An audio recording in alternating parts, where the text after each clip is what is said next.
siguiente etapa, la siguiente fase, el siguiente objetivo que tenemos los seres humanos, ya no perseguido por todos, pero obviamente es algo que ya no tiene el animal, es lo que se llama dharma, es decir, la vida moral, la vida ética. Y esta vida ética, vida moral, se describe como un objetivo, como una meta humana, porque es propia de las personas, de los purusas. No la tiene el león. El león, cuando mata un ciervo, no piensa, ¿habré hecho mal? ¿Es moral matar al ciervo? No, porque está guiado por sus instintos. Entonces el animal no tiene vida moral. No se le puede decir, ha sido un león malo. Hace unos meses, un león atacó a un coche que estaba haciendo una guía turística en un país de África y mató a una de las periodistas que estaba de viaje. Y dijeron, es un león malo, es un león malvado. No es un león malvado. El león no tiene juicio moral, porque no es un sujeto moral. Entonces, los animales, aquí en búsqueda no entran. Es una cuestión ya de personas, ¿verdad? Entonces, este dharma, cuando se clasifica en las escrituras védicas, se la pone como la primera. Y muy interesante el por qué se la pone como la primera. Se pone dharma, la búsqueda moral, después artha, la búsqueda de la seguridad, y kama, la búsqueda del placer. ¿Por qué se las pone primero?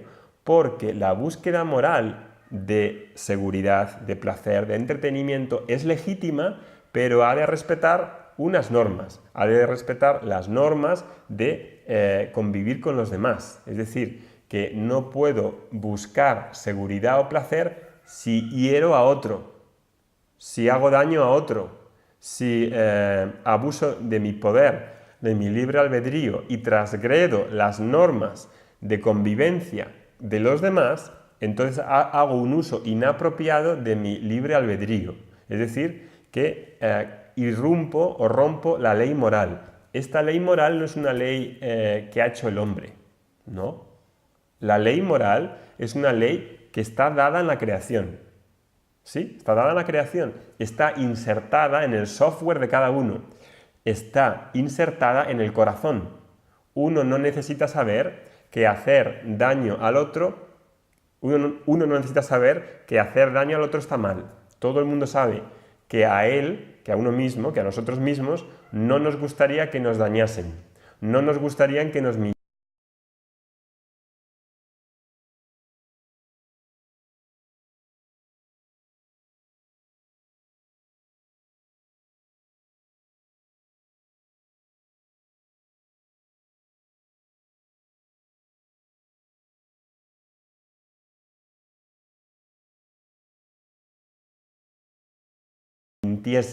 No nos gustaría ser engañados. ¿Por qué? Porque ya viene dado en la creación. Es una ley que está inserta en la creación. Viene con el ser humano. El ser humano lo tiene dentro. No tiene que ir a la universidad para aprender sobre la ley moral. Si uno ha ido a Harvard o ha ido a Oxford, esa persona sabe igual que una persona que vive en el centro de África y no tiene ninguna educación, que engañar, matar, robar está mal, porque a él no le gustaría ni que le matasen, ni que le robasen, ni que le mintiesen. Entonces, esa ley moral forma parte del orden. Y seguir esa ley moral, cuando uno la sigue y se comporta como una persona que sigue el Dharma, se encuentra en armonía, porque estar en armonía es estar en equilibrio con ese orden moral que además en la visión védica no está separado de Dios. La ley moral no está separada de Dios, porque Dios es el creador y la creación y sus leyes están hechas por Él. Si no hubiese ley moral que no conociésemos, entonces el universo sería imperfecto. Habría que hacer un curso sobre la moralidad y no hay ni que hacer ningún curso sobre la moralidad. Lo que está bien y lo que está mal, uno lo sabe perfectamente. Entonces, este Dharma consiste también en que si uno actúa en armonía con lo que ha de hacer, con los roles que ha de hacer, con sus deberes, deriva una satisfacción, deriva un placer que es mayor que el de kama, que el de la diversión, el entretenimiento. Hay una satisfacción en hacer bien las cosas. Hay una satisfacción en hacer los deberes que uno tiene que hacer. Esa satisfacción es mayor que la satisfacción de cama. ¿Por qué? Porque estamos en armonía con el universo, estamos en armonía con el Señor, estamos en armonía con nosotros mismos que formamos parte de ese universo. Entonces, este Dharma va a ser muy importante porque por nuestro propio interés nos va a beneficiar que actuemos moralmente. ¿Y por qué? Porque hay una ley en el universo que es la ley de causa y efecto, que viene dada y supone que cuando hacemos algo tiene una repercusión. Una acción siempre genera una reacción.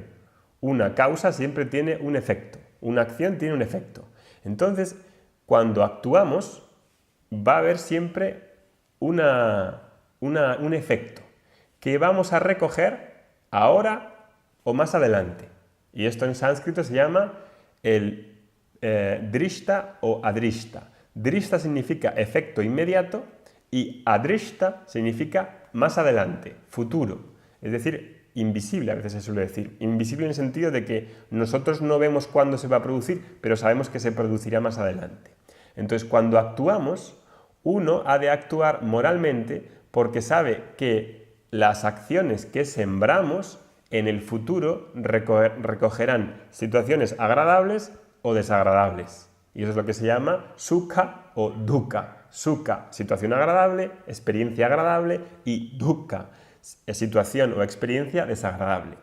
Todo lo que nos sucede es por causa de acciones pasadas. Y lo que nos sucederá en el futuro se remonta a cómo estamos actuando hoy, teniendo en cuenta que no venimos vacíos, sino que traemos una carga de karmas con nosotros en el momento de nacer. Y en el momento en el que vivimos no se trata solo de las acciones de hace 10 minutos, sino de vidas pasadas, si se acepta la reencarnación, que es una creencia, o desde el momento en que nacemos. Eso es un tema muy largo, el tema de la reencarnación, que veremos en otro curso. Es un tema amplio, podemos tratarlo un poquito. En el curso de Tattva Bodha lo hemos visto si estáis interesados.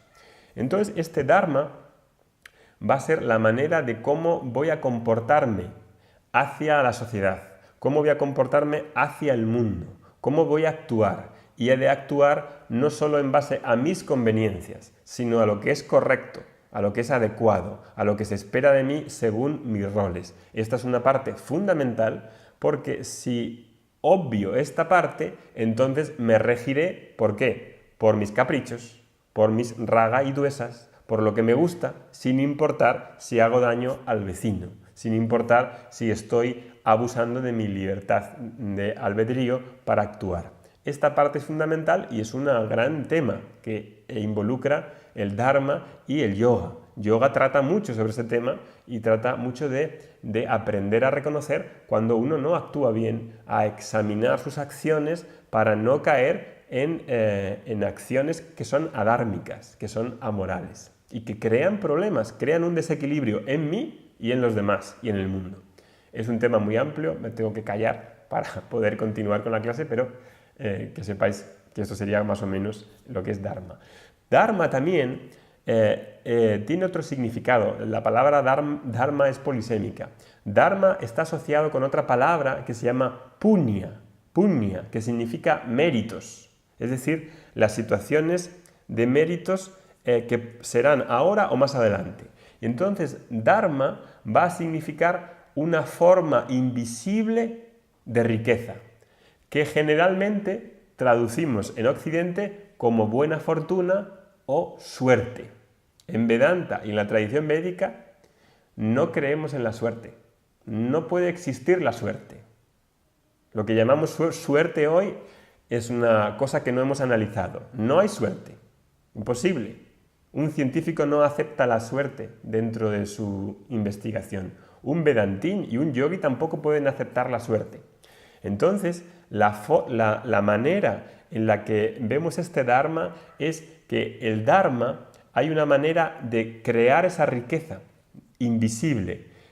Por eso es un purusartha, por eso es un objetivo el Dharma. Uno puede facilitar las cosas cuando actúa de una manera determinada. Y para eso la tradición védica tiene un montón de rituales, tiene un montón de técnicas, tiene un montón de meditaciones para contribuir a que nuestra vida sea más dármica, por nuestro bien actual y por el futuro. Incluso si aceptamos la reencarnación, para las siguientes vidas. Es decir, que el Dharma, el actuar moralmente a través de rituales, que vamos a crear ciertas condiciones a través de la propia acción, a través del propio esfuerzo, contribuye a esta vida y también la siguiente. Y eso es algo muy estudiado en la cultura védica. Cómo podemos crear esas condiciones para tener una vida conducente, no solo materialmente y prósperamente, sino a nivel espiritual. Y aquí vamos a ver la importancia del Dharma cuando nace un niño. Un niño cuando nace, cuando es pequeñito, está bajo la tutela de sus padres, está bajo la influencia de sus padres. Depende 100%. Una vaquita cuando nace, un ternero, en cuanto nace, en 10 minutos se pone de pie y anda. El niño, el bebé, no se pone de pie hasta ¿cuánto tiempo? 7, 8 meses. Sigue siendo dependiente hasta cuántos años pasan hasta que un niño puede decir es independiente. Es sumamente dependiente de los padres. De ahí la importancia de la educación. Entonces, esos inicios en los que el bebé y el niño están desválidos es lo que está en manos de ese Dharma inicial, del Dharma inicial. Que uno tenga un buen entorno, que uno tenga unos buenos padres, que uno tenga una buena educación, no es una cuestión aleatoria, no es una cuestión de suerte, es por el Dharma acumulado, por los méritos acumulados, por el punya. Y ese punya, que también se llama gracia, uno se lo ha de ganar. No hay suerte, no podemos aceptar la suerte. La gracia se gana, los méritos se ganan, y se ganan con buenas acciones y con todas las disciplinas espirituales. Lo dejo aquí porque es un tema amplio, seguiremos en otro momento. Ahora, el siguiente punto es la siguiente búsqueda, que es la búsqueda de moksha, la búsqueda por la liberación. Esta búsqueda ya solo la buscan un número limitado de personas. La búsqueda de seguridad, la búsqueda de placer, esto lo buscan todos. De hecho, la mayor parte del día se pasan esas dos búsquedas, artha y kama, ¿verdad? Y dharma también, pero no todos conscientemente. Y es un tema fundamental el dharma. Ahora, el siguiente es moksha, que describe la tradición médica. Moksha significa literalmente liberarse, libertad. ¿Libertad de qué? ¿Es libertad política? ¿Es libertad económica? ¿De comercio internacional? ¿Qué es libertad? ¿Es una libertad de qué tipo? ¿Liberarse de qué? Es una libertad interna. Una libertad de la búsqueda de artha y de kama y de dharma. Atención, ¿qué es esto? ¿Por qué digo que es una libertad de la búsqueda de artha, de kama y de dharma? Porque si os fijáis, en las tres búsquedas anteriores, búsqueda de seguridad, búsqueda de placer y diversión, búsqueda de la vida moral, siempre hay algo común, aunque aparezca con diferentes formas y diga, yo quiero una casa para mi seguridad, yo quiero tanto dinero para mi seguridad, yo quiero, ya en cama, este coche, yo quiero divertirme de esta manera, yo quiero tener mi habitación amueblada de esta manera, yo leo estas obras, yo tengo estas ideas, todo lo que supone la búsqueda de kama y de artha, que es innumerable, en innumerables valores y categorías, todas ellas tienen algo en común, y es que yo busco algo. La palabra yo aparece siempre en todas esas búsquedas. Yo busco seguridad, yo busco dinero, yo busco poder, yo busco reconocimiento, yo busco apreciación, yo. El yo es lo que hay de invariable. Yo, más algo. Ojo a esto, pensad bien en esto. Lo que busco detrás de todas mis búsquedas, siempre hay algo común, y es que este yo es carente, es deficiente, no se ve bien tal y como es hoy. Fijaros en esto, fijaros en lo que acabamos de decir. Hoy tal y como me veo, no me veo carente porque se vislumbra en la cantidad de búsquedas que estoy teniendo para intentar ¿qué? Librarme del sentido de inseguridad, librarme del sentido de deficiencia, librarme del sentido de infelicidad. Todas estas búsquedas en positivo, quiero ser más seguro, quiero ser más feliz, quiero tener más placer, todas ellas lo que esconden por detrás, la razón fundamental que hay detrás de ellas es que yo hoy, a día de hoy, me siento deficiente. Es lo mismo que decir que me quiero librar del sentido de la búsqueda de seguridad. Me quiero librar del sentido de infelicidad. Y por lo tanto, llegamos a un punto muy importante en esta aproximación al Vedanta. Lo que sucede detrás de todas esas búsquedas en realidad es que quiero dejar de ser un buscador. Quiero dejar en realidad de buscar seguridad. Quiero en realidad dejar de buscar la felicidad. Lo que quiero es librarme del sentido de inseguridad que está centrado en yo, en Atma, en lo que creo ser, en el sí mismo, en cómo me veo. Me estoy viendo deficiente, carente. Es decir, que el problema fundamental, y vamos llegando ya a la definición, al diagnóstico del problema, es que a día de hoy toda esta búsqueda infinita de placer, de seguridad, de poder, de dinero, se resume en que tal y como me veo hoy por mi autoconciencia, porque puedo emitir un juicio de mí mismo y compararme con otros, y compararme con esto y compararme con lo otro, como me veo a mí mismo y me tomo como el cuerpo, tan bueno como sea el cuerpo, es lo que soy. Si soy bajito, soy bajito. Si soy moreno, soy moreno. Si soy feo, soy feo. Como me tomo como el cuerpo o me tomo como las emociones solamente y digo, soy intolerante, soy irascible, soy apasionado. Como me veo o como el cuerpo o como lo que le pasa a la mente y a sus emociones, entonces lo normal, lo natural, es verse deficiente porque el cuerpo físico y el cuerpo emocional y mental son limitados, son obviamente limitados, con lo cual este sentido de carencia centrado en mí es lo más normal del mundo. Todos lo tenemos. No es una cuestión cultural, sino es una cuestión centrada en el problema universal del ser humano, que es el sentido de limitación, el sentido de carencia. Este es el problema fundamental. Y entonces, ¿qué es moksha? ¿Qué es la liberación? ¿Cuál es el fin último de la persona? Pues precisamente este, y es así de sencillo. Uno no necesita pensar en que la liberación es tener una experiencia de samadhi en la que uno ve una luz intensa y se une con Dios. No, esto es mucho más sencillo. Moksha quiere decir que me libero de este sentido de deficiencia que está centrado en mí y que me hace ver carente, haga lo que haga y conquiste lo que conquiste, incluso aunque conquiste disciplinas. Aunque sea dármico, me sigo viendo carente. Entonces, la libertad consiste precisamente en quitarse de encima este sentido de deficiencia. Y para eso hay dos opciones. O uno es limitado o uno se toma por algo que no es. O sea, es decir, no limitado. Y para eso, para verlo, tenemos que ver si realmente somos deficientes o no lo somos. Y Vedanta empieza justamente aquí, en ver si eso es verdad o no es verdad. Pero antes de verlo, uno necesita ver cuál es el problema.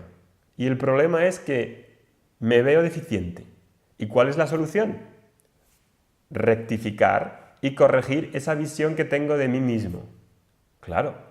Sin embargo, esto dicho así tan simple, quizás sea el descubrimiento mayor de mi vida, porque mi orientación, mi estrategia para ser feliz es ir hacia afuera, creer que la felicidad está no centrada en mí, sino que depende de lo que consiga, un objeto, una persona, un lugar, una situación o un estado. Es decir, que mi felicidad siempre es buscando hacia afuera, pero nunca veo cuál es la naturaleza del sujeto, cuál es la naturaleza de este yo, si realmente es carente o no lo es. Porque si no lo es, si tuviésemos esa hipótesis de que el sí mismo, el ser, el yo, el menda, el atma, no es carente, entonces la solución trata de corregir ese problema, y ese problema es uno de ignorancia. Y como es uno de ignorancia, la ignorancia implica quitar las capas que tengo de ignorancia, de conocimientos erróneos, de superposiciones, de identificaciones que he ido creando en esta vida desde que he nacido y en otras vidas si las hubiese. Entonces vamos a ver que esta libertad va a ser la libertad de este sentido de limitación, ¿verdad? Y aquí, a nivel más práctico, a nivel relativo, esa sería la libertad absoluta. La libertad relativa consiste en que hay dos maneras en las que me esclavizo. Dos maneras en las que la seguridad, el placer y el dharma me pueden esclavizar. Y es de dos modos. Por la ausencia de cosas, de personas que tengo alrededor, por la ausencia, es decir, que si falta algo de lo que hoy valoro como deseable, si me falta, me veo vacío, me veo mal. Por ejemplo, dice un amigo, se ha ido mi familia de fin de semana y me he quedado solo en casa. Se ha ido mi mujer y se han ido los hijos.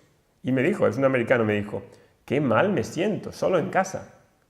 Es decir, que por la ausencia de su mujer y sus hijos, se siente mal, por la ausencia de algo. Puede pasar justamente el caso contrario, que quizás sea a lo mejor el más típico, por la presencia de alguien, es decir, por la presencia de la mujer o del marido y de los hijos, puedo sentir una presión, puedo sentir una carga, ¿verdad? Entonces vemos que tanto por la ausencia como la presencia de cosas, de personas, de situaciones, tengo un sentido o de vacío o carencia o de presión, de carga, de que me limita, ¿verdad? La libertad supone que voy a estar libre del sentido de vacío y del sentido de carga, de presión, de estrés, por la presencia de algo. Es decir, en sánscrito se llama la palabra nivriti o pavriti. Me libero de ese sentido por ausencia o por presencia de cosas, de personas, de situaciones, de logros, de objetivos, etc. Entonces, esa es la forma relativa. Y la forma absoluta reside en que he de investigar si realmente soy carente o no soy carente en mi identidad como sujeto. Por eso decíamos que la tradición védica, si no aborda este tema, no resuelve el problema nunca, por muchos logros que consiga de la salud física, de la salud emocional, de la salud energética, por muchas experiencias esotéricas y místicas que haya podido tener, si aún tengo este sentido de carencia centrado en mí y necesito presencia o ausencia de cosas, entonces no he solucionado el problema de forma radical. Bien, pues lo vamos a dejar aquí. Lo dejamos aquí y si tenéis ahora alguna pregunta, alguna cuestión, es momento para que abráis vuestro micrófono. Bueno, gracias por su charla. Estuvo fenomenal, bastante clara. Solo me queda una pequeña duda en cuanto a las purusharthas, a las búsquedas humanas.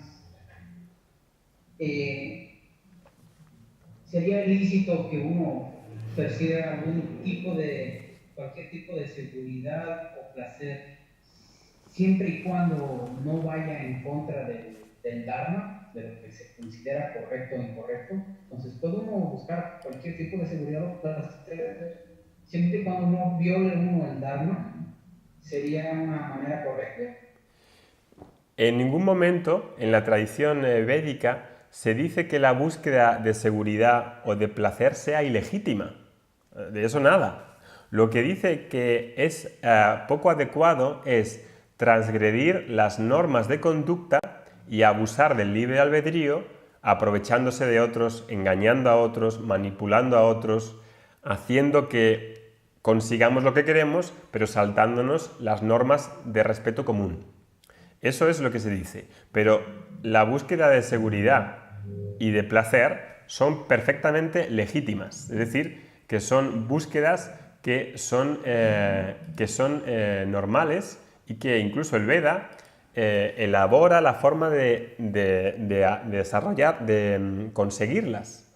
Si bien es cierto que las búsquedas materiales, de prosperidad material, nos van a dar ciertos confortes de seguridad, de situaciones agradables, pero no solucionan el problema fundamental.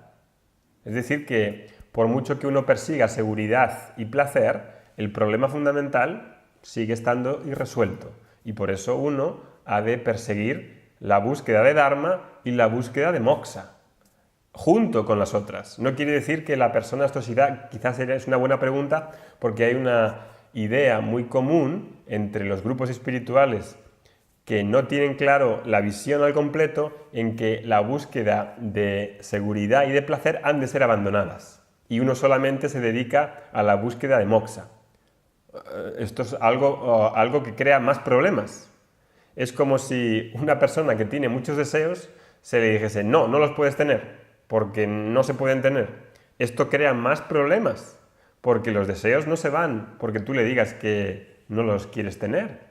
Los deseos y la búsqueda de artha y de kama tienen una limitación inherente en su propia búsqueda y la madurez personal nos hacen ver cuáles son esas limitaciones para proporcionarnos la felicidad que buscamos. Cuando se ven esas limitaciones, uno se desapega de forma espontánea, no porque lo quiera. Si uno tiene ambiciones y se las quiere quitar porque va a entrar en una búsqueda espiritual, no funciona así. Necesita un tiempo, necesita una búsqueda de yoga, una vida de yoga, que veremos lo que significa, en la que busca de manera legítima seguridad y placer, pero de forma dármica, de forma moral. Y eso hace que crezca como persona. Y crecer como persona va a hacer que naturalmente se sienta inclinado hacia moksha después de un rato.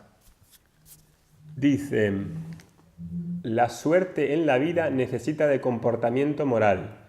Entonces, las desgracias masivas que se ven por el mundo, ¿a qué se refieren? Sí, las desgracias masivas y personales e individuales no nacen del azar. No podemos aceptar la suerte o el azar en el mundo. Todo tiene una acción de la que fructifican, o una acción o muchas acciones. Y las experiencias que nos toca vivir son el fruto, son el efecto de las acciones pasadas. Entonces, cuando uno ve en el mundo que hay injusticia social, que a unos tienen experiencias más agradables y menos desagradables, experiencias dolorosas y menos dolorosas, que unos parten de una situación menos agraciada en términos de educación, en términos de progenie, en términos de paternidad, entonces el universo es un defectuoso. Y si el universo es defectuoso, el creador es defectuoso, el creador sería un ser malvado que disfrutaría con el placer de hacer sufrir a las personas. Eso no puede ser así. Tiene que haber alguna razón que no hemos investigado bien y que supone investigar la idea del karma, de que las acciones actuales, los frutos, las experiencias actuales, se corresponden con acciones pasadas. Pero, aquí viene la cuestión. Uno no tiene los medios para poder entender ese ciclo kármico. Uno no sabe y no tiene en sus manos la manera de saber cuándo se van a materializar o a darse los frutos, las experiencias. Es decir, que si uno, por ejemplo, reza hoy, y eso es una acción, rezar es una acción, no sabemos cuándo va a tener fruto. No tenemos manera de saberlo, no tenemos manera de predecirlo. Lo que sabemos es que tendrá fruto, ahora o más adelante. Y más adelante puede ser dentro de una semana, dentro de un año, dentro de 10 años o dentro de 10 vidas. No lo sabemos, no está en nuestras manos. Por eso Krishna le dice a Arjuna, el ser humano, tú Arjuna, tienes derecho a la acción. Puedes hacer, puedes no hacer o hacer diferente. pero no tienes derecho a los frutos de la acción. Es decir, que tú no controlas los frutos de la acción, no controlas lo que te va a pasar en el futuro, porque no eres el creador y no eres omnisciente, y obviamente si no eres omnisciente no tienes en tu pantalla y en tu conocimiento todas las variables que afectan a la consecución de un objetivo, de una experiencia. No tenemos delante todas las variables. Entonces, por lo tanto, la variable de que yo determino mi futuro en base a que puedo predecir cuándo se van a materializar esas acciones es algo que me hace tener cierto sentido de objetividad y de realidad sobre la vida. Es decir, que he de ver con cierta realidad que tengo potestad para actuar, pero no tengo ni idea, en realidad, en qué momento se van a fructificar esas acciones. Y eso lo de tener muy claro. Y si eso se entiende, entonces todo tiene un porqué. Pero tampoco puedo saber de dónde, porque no tengo manera, no tengo una cuenta en la que diga, ¿por qué me sucede esto que me sucede hoy? ¿Qué he hecho mal? Puede que sea de acciones pasadas, pero puede que sea de vidas pasadas. Y no tengo una memoria de vidas pasadas. No tengo una manera de decir, anda, hice esto o hice lo otro. No. Menos mal. Y menos mal. Si tuviésemos una memoria de vidas pasadas, entonces iríamos por la calle y iríamos diciendo, mira lo que me hizo, la jugada que me pasó en la vida pasada. Nos tiraríamos los trastos. Sería, si ya vivimos en cierto desequilibrio, como para saber lo que sucedió en vidas pasadas. Sería una locura. Todo el mundo diría, oye tú, que me hiciste esto y lo otro en esa vida pasada. Ya lo decimos en la actual como para complicar más las cosas.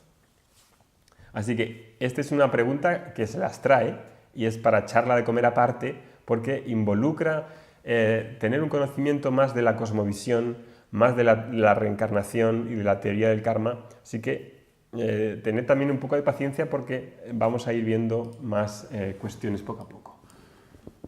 Otra cuestión. Si uno tuvo una vida que se considera desgraciada o infeliz desde que nace, entonces la solución sería crear Dharma desde el momento de la autoconciencia. Bueno, está expresado un poco extraño, pero el momento de la autoconciencia se refiere desde que uno tiene edad de razón, es decir, desde que uno tiene 8, 9 años, lo que sea. Eso es a lo que creo que se refiere, creo que sí.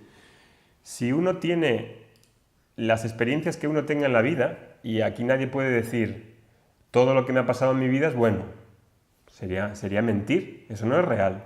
No hay una persona que diga todo lo que me pasa es bueno, estoy siempre en la cresta de la ola, todo me sale bien. No. La propia definición del cuerpo físico es el lugar donde se experimentan las experiencias agradables y desagradables. Sukha, dukkha.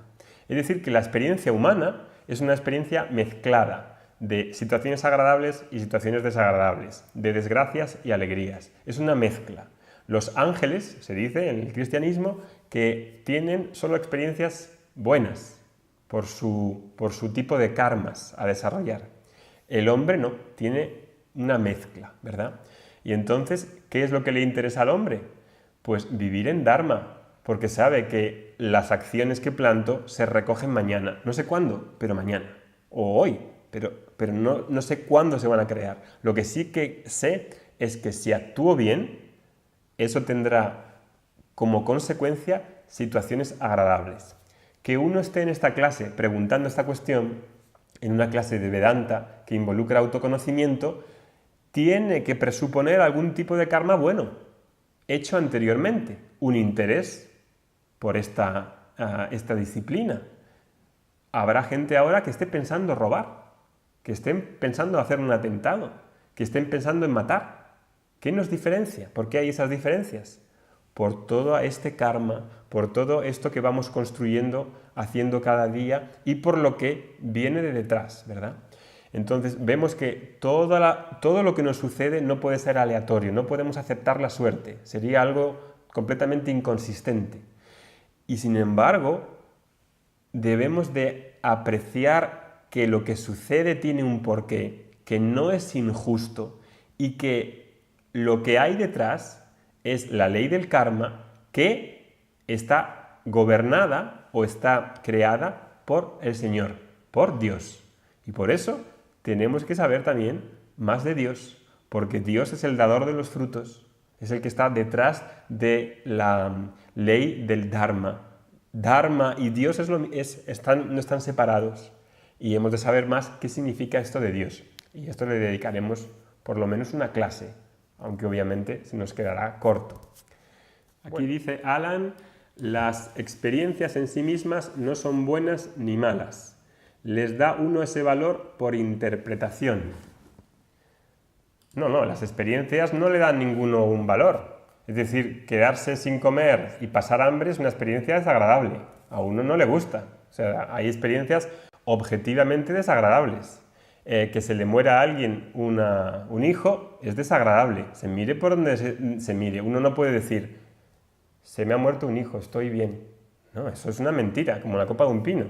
Uno puede quitarle importancia, no tenga la reacción que podamos tener. Es decir, que a la hora de tomarse tanto las experiencias agradables o desagradables, el yogi, la definición del yogi es aquella persona que se las toma con ecuanimidad. ¿Y ecuanimidad qué quiere decir? No que le dé igual, no que se quede como indiferente, ¿no? Eso no es la ecuanimidad. Quiere decir que no reacciona a ellas. Es decir, que si a uno le insultan y tiene una experiencia desagradable y le insultan, no reacciona para generar más pelea y para generar más problemas, sino que sabe estar. A lo mejor se tiene que callar, a lo mejor dependiendo de quién venga, tiene que tener una cierta disposición a callarse. A lo mejor tiene que hacer eso y no reaccionar. Eso significa un control sobre la acción. Pero que uno, por ejemplo, tenga envidia o tenga celos o tenga rabia, como decíamos en la anterior clase, una experiencia de ira, la ira no llega y dice, oiga, que voy a entrar, soy la ira, ábrame. La ira viene y te toma. Y esta experiencia a uno generalmente no le gusta, porque asociamos la ira o la rabia o estas emociones fuertes con que no deben de estar. Y uno puede aceptar esa emoción y vivir con ella sin que sea esclavizado por ella. Ahí está la cuestión, ahí está el yogi. El yogi sabe vivir con esas emociones. El yogi no dice, yo como yogi, como profesor de yoga, no tengo emociones. Y se queda así, como una pared. No tengo emociones. Le roban el coche. Oye, ¿te han robado el coche? No pasa nada. No pasa nada. ¿No tiene emociones? No. El yogi, la persona que es un profesor de yoga, todos los que estamos aquí tenemos emociones. Y nos las tomamos como positivas o negativas, como agradables o desagradables. No es una cuestión de interpretación. Cómo reaccionamos a esas experiencias es otra cosa.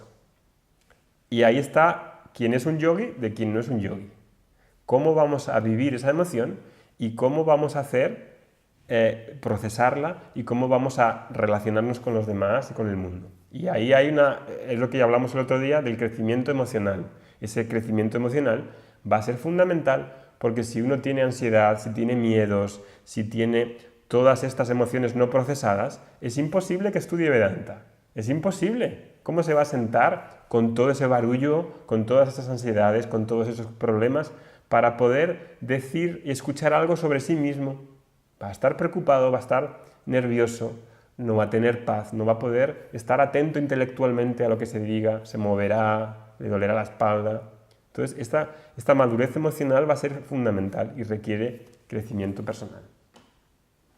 Bien, pues si no tenéis nada más, os deseo buenas semanas de aquí a que nos volvamos a ver el próximo día. Estamos en contacto. Poco a poco me gustaría ir hablando con todos. Si podéis, si tenéis un tiempo por Skype, me gustaría ir hablando con todos para conoceros. Es muy importante la relación personal con el profesor. No es una cuestión solo de asistir a la clase. Cuanto más se conoce la persona, el profesor, es más interesante porque uno tiene confianza, si parece que lo que dice tiene sentido y es importante ese aspecto. Así que me gustaría ir hablando con cada uno de vosotros poco a poco. Gracias a todos. Cerramos la clase con el mantra final. Om Purnamadav Purnamidam Purnat Purnamudachyate Purnasya Purnamadaya Purnameva Vashishyate Om Shanti Shanti Shanti Hari Om Shri Gurubhyo Namaha Hari Om